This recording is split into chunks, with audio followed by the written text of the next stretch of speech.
বেলগাছিয়া ভাগাড় অঞ্চলে বিপর্যয়ের পরিবর্তে বিগত কয়েকদিন ধরে বেতর এলাকায় রাস্তার ধারে একটি ভ্যাট থেকে আবর্জনা সাফাই করা হয়নি। সেই স্তূপাকার আবর্জনা ছড়িয়ে পড়েছে গোটা রাস্তায়, রাস্তা দিয়ে হাঁটাচলা করা দেয়, সেই সঙ্গে দুর্গন্ধে ভরেছে এলাকা। হুঁশ নেই কর্পোরেশনের। স্থানীয়রা সেই ভ্যাটের আবর্জনার কারণে দুর্বিষহ পরিস্থিতিকে কেন্দ্র করে শরৎ চ্যাটার্জি রোড অবরোধ করেন স্থানীয়রা। আপনি কর্মে সুস্থ থাকতে পারবেন না। আর ওই হচ্ছে যে ব্যবস্থা চলছে প্রশাসনিক ব্যবস্থা সমাজকে কলুষিত করছে আর পরিবেশকেও কলুষিত করছে। তাই এই প্রশাসন গান করা যাচ্ছে দীর্ঘদিন মোদীজির সংস্কার হয় না দীর্ঘদিন ধরে।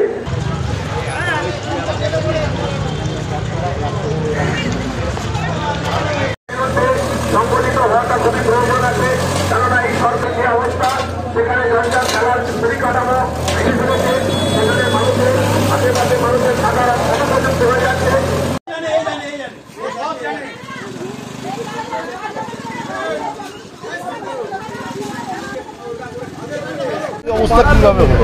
এই রাস্তাটা এইখানে ডাস্টবিনটা এটা ইলিগাল ডাস্টবিন। প্রথম এই ডাস্টবিনটা আগে দু একটা বাড়ির ময়লা পড়তো, তারপরে এখানে এখন যেখানে এই এরিয়ায় যত নার্সিংহোম আছে, নবনীর, বিরল, তা এছাড়া এদিকে যে কটা রেস্টুরেন্ট খাবে, জাইকা, ফিয়েস্তা, নক্স, বিমানো গ্রিল, সবার ময়লা এতে করে এখনো খাবার পড়ে আছে এখানে।